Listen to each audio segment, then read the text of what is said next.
Constitution इस बात को इंश्योर करता है पब्लिक का प्रोटेक्शन। तो ये फेडरल तो है, लेकिन यहाँ पे सेंट्रल के पास ज़्यादा पावर होता है। अब कल को मान लो सेंट्रल गवर्नमेंट ने वायलेट कर दिया तो कौन protect? Vertical form of government के बारे में। हे बच्चा, गुड मॉर्निंग। आई होप सब कुछ सही चल रहा है, पढ़ाई ठीक चल रही है। आज हम लोग आगे डिस्कस करेंगे। आज हमारा डिस्कशन टॉपिक है चैप्टर 2 सिविक्स, फेडरलिज्म।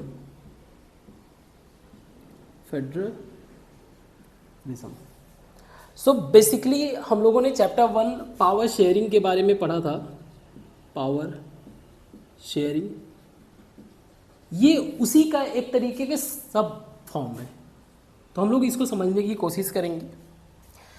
जब हम लोग पावर शेयरिंग करते हैं गवर्नमेंट के कंटेक्स्ट में, क्योंकि किसी भी कंट्री में हर एक चीज़ को अगर डिसीजन लेना है, कुछ भी बदलाव करना है, तो वो गवर्नमेंट ही करता है।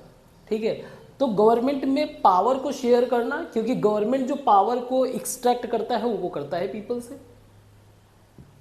तो पावर शेयरिंग दो तरीके से गवर्नमेंट में किया जा सकता है। एक है हॉरिजॉन्टल और एक है वर्टिकल। हॉरिजॉन्टल पावर शेयरिंग में क्या है, जैसे कि जो गवर्नमेंट का फंक्शन है इसको हमने डिवाइड कर रखा है अलग अलग पार्ट में। जैसे एक है लेजिस्लेटिव, दूसरा है एग्जीक्यूटिव और तीसरा है जुडिशरी। अब फर्दर हम इसी मेथड से आगे पब्लिक में कैसे लोगों में पावर को डिस्ट्रीब्यूट करते हैं वो है लेजिस्लेशन के थ्रू। क्योंकि यहाँ पर पीपल रिप्रेजेंटेटिव्स होते हैं, यहाँ पे मेंबर्स होते हैं, मेंबर्स जो चुने जाते हैं इलेक्टेड बाय पीपल। इनका काम होता है लॉ मेकिंग का। व्हाट दे डू, इनका काम है लॉ मेकिंग का। अब इस लॉ मेकिंग के काम में ये सबके इंटरेस्ट को सर्व करते हैं। ठीक है, अलग अलग सोसाइटी को, अलग अलग कम्युनिटी को रिप्रेजेंट करने के लिए यहाँ पे मेंबर्स हैं, और ये मेंबर्स टेक केयर करते हैं कि while making the law they ensure कि किसी भी तरीके से इनके जो पब्लिक हैं उनके अधिकारों का वायलेशन ना हो। वहीं वर्टिकल फॉर्म ऑफ गवर्नमेंट क्या है? वर्टिकल फॉर्म ऑफ गवर्नमेंट कि एक गवर्नमेंट जो है सेंट्रल लेवल पे होगा,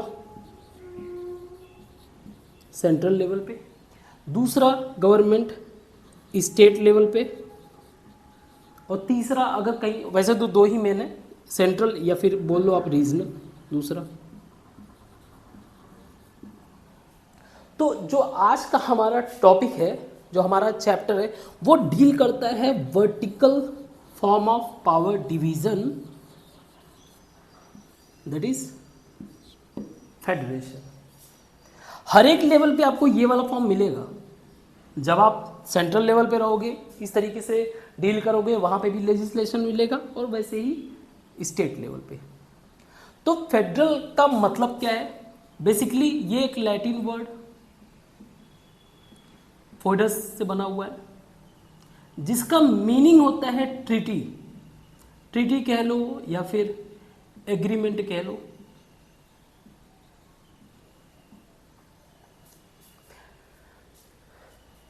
एग्रीमेंट कह लो।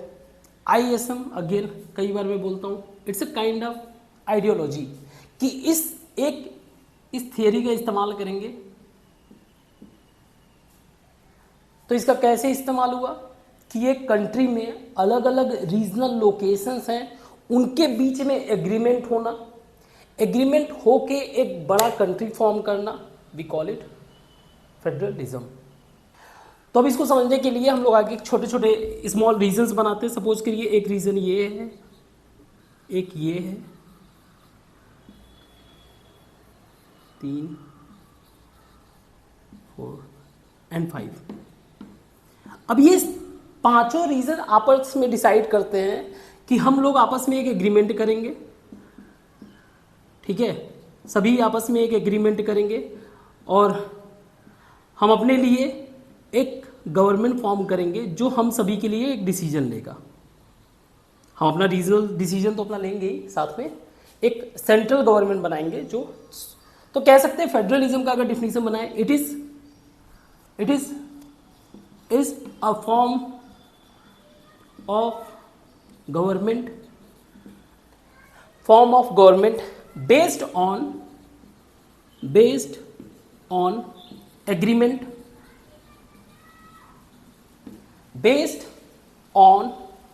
agreement, to form a common government, एक common government banana, while ensuring regional authority as it is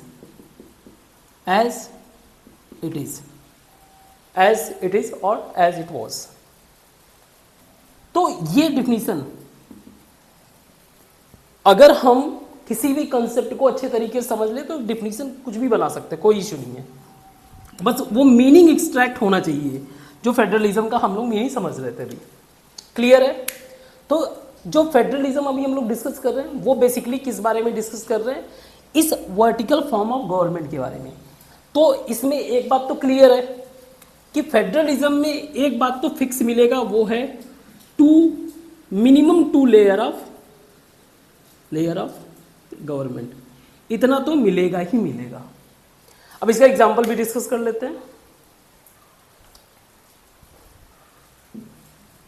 हम लोगों ने फर्स्ट चैप्टर में पावर शेयरिंग में जो है बेल्जियम और श्रीलंका के बारे में पढ़ा था, ठीक है, बेल्जियम और श्रीलंका के बारे में पढ़ा था। तो उससे ही अंदाजा लगाते हैं, फिर उससे एक नया टॉपिक निकल के आएगा, उसके हम लोग देखेंगे। बेल्जियम ने किया क्या था, देखो, एक था बेल्जियम, अभी भी है, और एक श्रीलंका। इन दोनों में ही शुरू में सेंट्रल गवर्नमेंट थे, एक जो पूरे ही कंट्री को रूल करते थे, यहां पे भी थे, यहां पे भी। फिर गवर्नमेंट को रियलाइज हुआ कि हमारे सोसाइटी में different section, different community type के लोग रहते हैं जिनका अपना अलग कल्चर है। तो इन्होंने शुरू में ही 1960 से ही शुरू कर दिया पावर को एक तरीके से डिस्ट्रीब्यूट करना। इन्होंने कुछ पावर्स अपने, some power given to regional government. तो जो रीजनल गवर्नमेंट थे उनको पावर दे दिए। यहाँ पे जो गवर्नमेंट था, they did not give power to regional government. यहाँ पे इन्होंने रीजनल गवर्नमेंट को पावर नहीं दिया।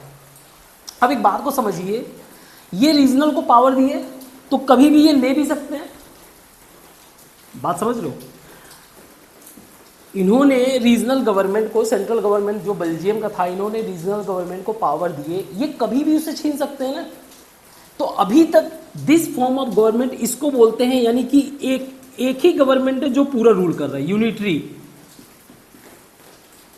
Unitary form of government. Clear?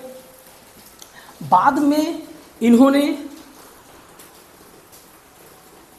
1993 में प्रॉपर वे से कॉन्स्टिट्यूशनल रिफॉर्म किया। अब जो है, जो पावर दिया गया, नाउ जो पावर दिया गया था, रीजनल पावर जो था, रीजनल पावर, वो based on based on constitution. यहां पे तो खैर यही सिस्टम था, इसको तो छोड़ ही दो। अब बात को समझो, सेंट्रल गवर्नमेंट है, इनको भी संविधान को फॉलो करना पड़ता है,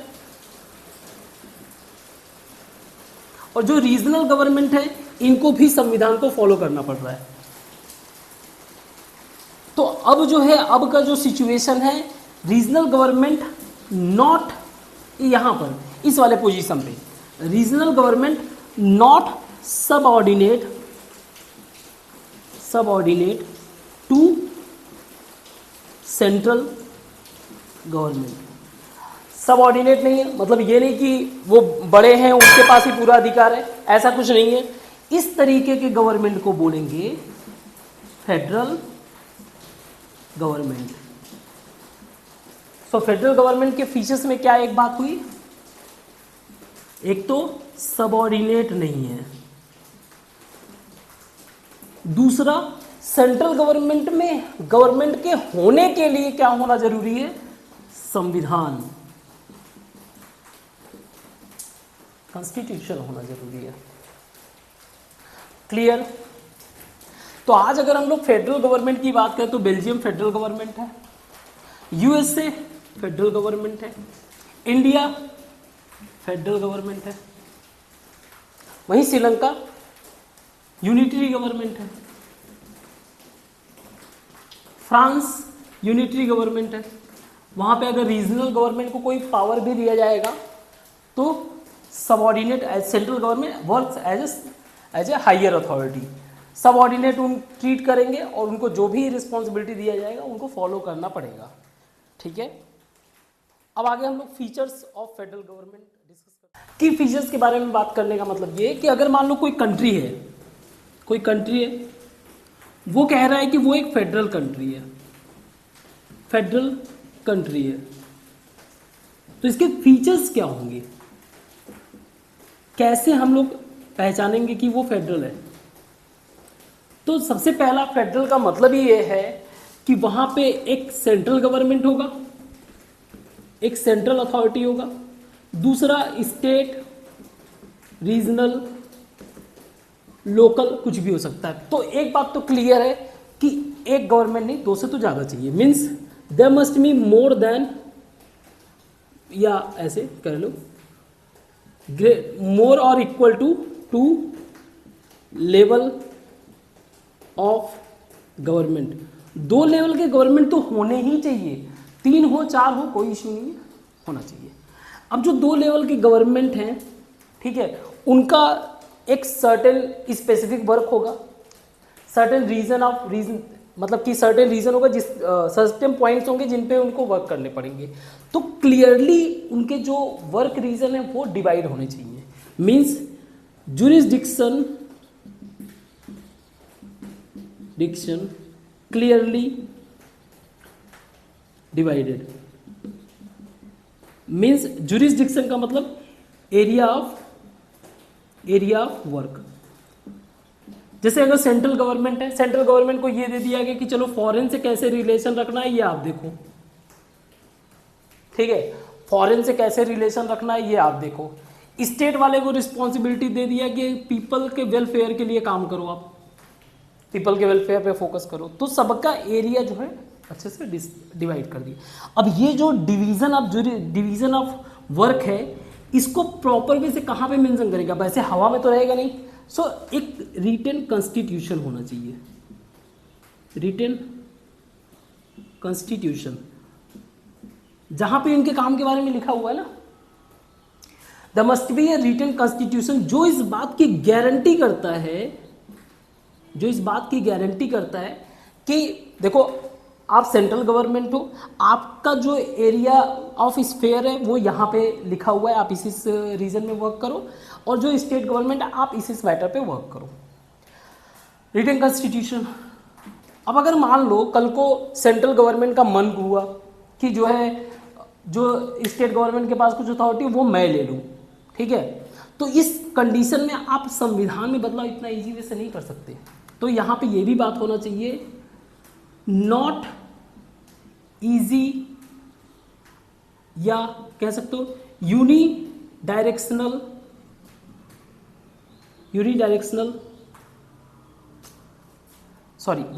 नहीं, यूनिलैटरल, मतलब सिर्फ सेंट्रल गवर्नमेंट, यूनिलैटरल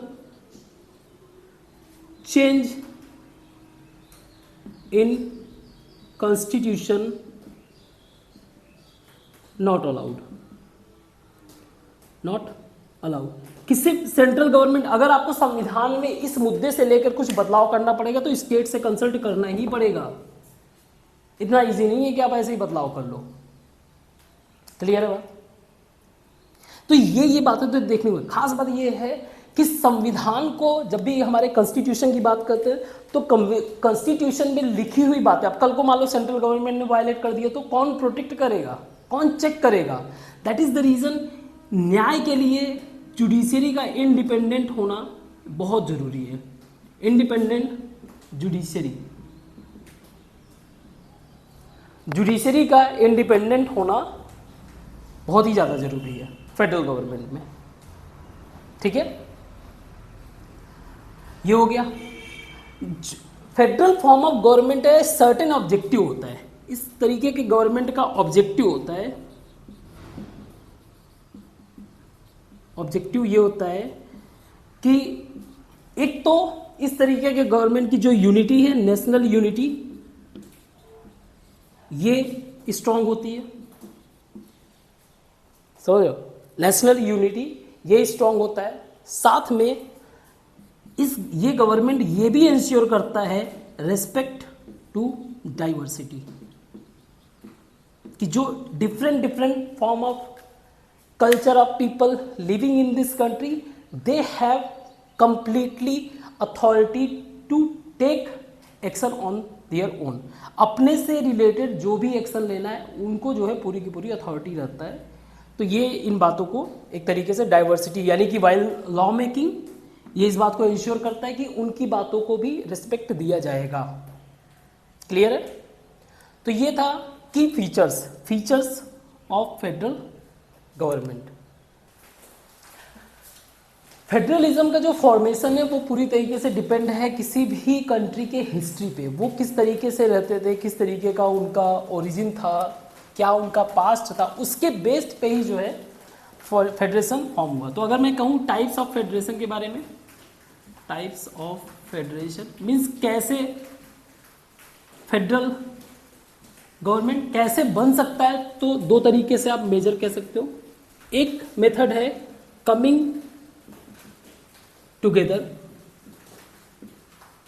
और एक है होल्डिंग टुगेदर। अब इसको आप समझो, तो एक ऐसा कंट्री है कमिंग टुगेदर वाले कंसेप्ट में, ऐसे कई सारे मल्टीपल छोटे छोटे कंट्रीज हैं एग्जिस्ट करते हैं। इन लोगों ने डिसाइड किया कि हम लोग जो है एक बड़ा कंट्री फॉर्म करेंगे। सारे के सारे लोगों ने डिसाइड किया कि हम लोग एक बड़ा कंट्री फॉर्म करेंगे, यूनाइट करेंगे। ठीक है, कर दिए। मीन्स एक गवर्नमेंट ऐसा होगा जो पूरे इस रीजन के लिए, मीन्स इस तरीके से ये एक यूनियन फॉर्म कर रहे हैं। इसका काम रहेगा यहाँ पे जो गवर्नमेंट बनेगा वो इंश्योर करेगा यहाँ की security and other mutual benefits. तो अगर ऐसे गवर्नमेंट को आप देखोगे, जो ये छोटे छोटे राज्य थे पहले मिलके एक अपना बड़ा यूनियन बना लिए, ऐसे गवर्नमेंट में कभी भी central government have not more power. यहाँ पे इनको पावर ज़्यादा नहीं दिया जाएगा। सेंट्रल गवर्नमेंट को काम दे दिया गया, देखो आपको ये काम करना है। जितने भी स्टेट्स होंगे इक्वल पावर टू स्टेट्स, सारे स्टेट्स को इक्वल पावर होंगे। अब इसका एग्जांपल है, जैसे आज के टाइम में अगर आप देखो, इसका एग्जांपल यूएसए, पहले वहाँ पे 13 कॉलोनीज थी। अगर आप हिस्ट्री में पता करोगे 13 कॉलोनीज, उन्होंने जो है came together and form USA. ऐसे ही ऑस्ट्रेलिया, ऐसे ही स्विट्जरलैंड, ऐसे कई सारे। हमारे वर्ल्ड में बहुत सारे फेडरल कंट्री नहीं है, मुश्किल से 25-30 हैं, लेकिन ये मेजॉरिटी ऑफ कंट्रीज आप देखो जहाँ पे पॉपुलेशन अच्छा है, जिनकी इकोनॉमी अच्छी है, वैसे ही जगह पे आपको फेडरल फॉर्म ऑफ गवर्नमेंट मिलेंगे। अब दूसरा है होल्डिंग टुगेदर। होल्डिंग टुगेदर में क्या हुआ कि एक बड़ा कंट्री है, there is a big country मान लो, तो कंट्री वालों को ये रियलाइज हुआ कि यार यहाँ के जो लोग हैं ना, इनका कल्चर थोड़ा सा डिफरेंट है, इनको थोड़ा सा हम अलग पावर दे देते हैं, ऑटोनॉमी कर देते हैं कि भाई you are allowed to take some actions for your welfare. जैसे एग्जांपल के लिए अगर हमारे ही कंट्री में बात करें तो नॉर्थ ईस्टर्न रीजन में कुछ ऐसे ट्राइब्स रहते हैं कि जहाँ पे जब सेंट्रल गवर्नमेंट का लॉ बनता है ना, तो जब नॉर्थ ईस्ट उस ट्राइबल एरिया में जब अगर लागू होना रहेगा ना, तो वो ट्राइबल एरिया उस लॉ को अपने हिसाब से चेंज कर सकते हैं। ठीक है, ऐसे ही जब इनको रीजनल डाइवर्सिटी का एहसास हुआ, एक बड़ा गवर्नमेंट था, एक बड़ी कंट्री थी, दे रियलाइज द रीजनल डाइवर्सिटी, तो इन्होंने ऑटोनॉमी देना शुरू कर दिया, और इस तरीके से अलग अलग ऑटोनॉमी देने के कारण अलग अलग गवर्नमेंट फॉर्म हुए, लोकल लेवल पे, रीजनल लेवल पे, अलग अलग गवर्नमेंट फॉर्म हुए, डिफरेंट। ये एक गवर्नमेंट है, इनका रीजन अलग है, इनका अलग है, इस तरीके से गवर्नमेंट फॉर्म हुआ। ठीक है, तो ये भी क्या है, एक तरीके का फेडरल गवर्नमेंट। बट ऐसे गवर्नमेंट में आपको एक चीज देखने को मिलेगा, जो सेंट्रल गवर्नमेंट होगा ना, central government has more power, और हमारे कंट्री में है। अब अगर इसका एग्जाम्पल में ही बात कर लूं, एग्जाम्पल में इसका इंडिया है सबसे फेमस, कनाडा है, बेल्जियम है, जो हम लोगों ने एग्जाम्पल देखा। तो ये फेडरल तो हैं, लेकिन यहां पे सेंट्रल के पास ज्यादा पावर होता है और यहां पे सेंट्रल के पास कम पावर होता है। क्लियर है? यहां पे रीजनल डाइवर्सिटी को मेंटेन करने के लिए पावर को डिस्ट्रीब्यूट किया गया। यहां पे ये लोग आपस में मिल के एक बड़ा यूनियन फॉर्म किए। ठीक है, तो ये है हमारा टाइप्स ऑफ फेडरल गवर्नमेंट के कितने तरीके का होता है। तो मेजर 2 तरीके से हो सकते हैं। ये है आपका डिवीजन। आगे डिस्कस करते हैं। इस टॉपिक को हम लोग और बेहतर तरीके से समझ सकते हैं एक छोटे से डिस्कशन से। नेपालीज कुछ पीपल हैं, उनमें से एक है खागराज। इनका क्या कहना है इसको समझेंगे। सरिता,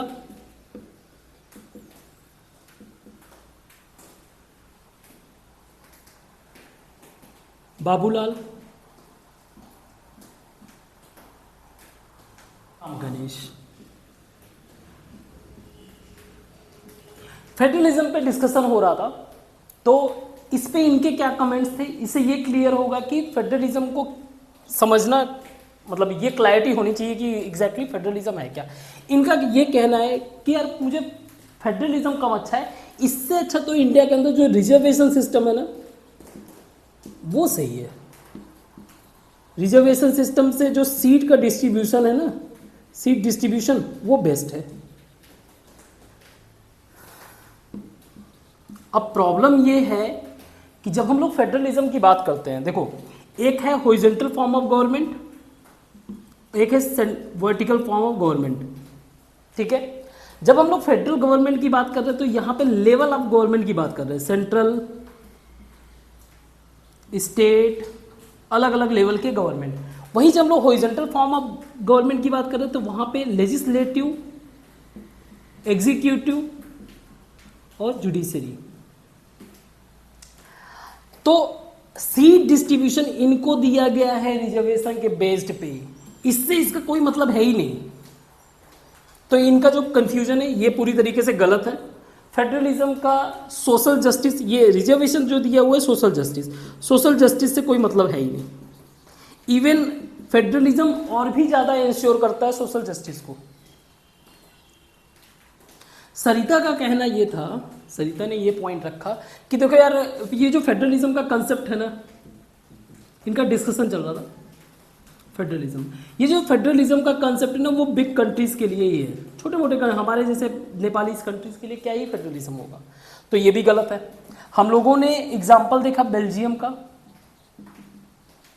का एक छोटा सा कंट्री, जैसे नेपाल की अगर बात करें तो नेपाल ऐसे थोड़ा सा हॉरिजॉन्टल टाइप में, यहाँ पे भी रीजनल डाइवर्सिटी अच्छा खासा है।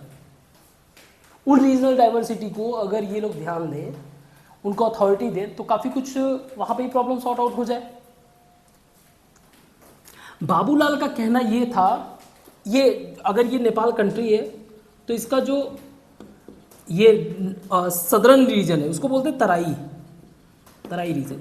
इसका कहना ये था कि अगर हमारे कंट्री में फेडरलिज्म हो जाएगा तो तराई वाले रीजन को अथॉरिटी, तराई वाले रीजन को अच्छा बेनिफिट होगा। अब बात समझो फिर से, फेडरलिज्म होने का मतलब ये है कि रीजनल गवर्नमेंट का फॉर्मेशन, रीजनल गवर्नमेंट का फॉर्मेशन। अब सेंट्रल यानी जो यूनिटरी गवर्नमेंट होता है, यूनिटरी गवर्नमेंट जो होता है उसमें जो सेंट्रल गवर्नमेंट होता है वही पब्लिक के लिए रिस्पॉन्सिबल है। सिर्फ पब्लिक के लिए अकाउंटेबिलिटी जो है सिर्फ और सिर्फ सेंट्रल गवर्नमेंट ओनली। लेकिन जब फेडरल गवर्नमेंट की बात करते हैं तो स्टेट गवर्नमेंट यानी रीजनल गवर्नमेंट भी पब्लिक के लिए रिस्पॉन्सिबल होते हैं और सेंट्रल गवर्नमेंट भी पब्लिक के लिए रिस्पॉन्सिबल होते हैं। तो ये ज़्यादा बेनिफिट कराएगा ना वहाँ के लोगों के लिए। अगर रीजनल बेस्ड गवर्नमेंट बनेगा तो ये ज़्यादा बेनिफिशियल होगा। क्लियर है? राम गणेश का कहना यह है कि फेडरलिज्म से फायदा ये होगा कि अब हम लोग डेमोक्रेटिक होंगे, किंग के अंडर में नहीं होंगे। तो यार फेडरलिज्म का एक सबसे खास बात ये था कि कॉन्स्टिट्यूशन होना। फेडरलिज्म का एक सबसे इंपॉर्टेंट फैक्टर है कॉन्स्टिट्यूशन का होना, और कॉन्स्टिट्यूशन इस बात को इंश्योर करता है पब्लिक का प्रोटेक्शन। तो कुछ हद तक राजा अगर एक बार रहेगा भी ना तो भी उसको पब्लिक प्रोटेक्शन देना ही पड़ेगा। तो ये था आज का हम लोगों का डिस्कशन। आई होप आप इससे थोड़ा सा फेडरलिज्म का कुछ कंसेप्ट जो डाउट रहा होगा उससे आपका क्लियर हो गया होगा। Thank you.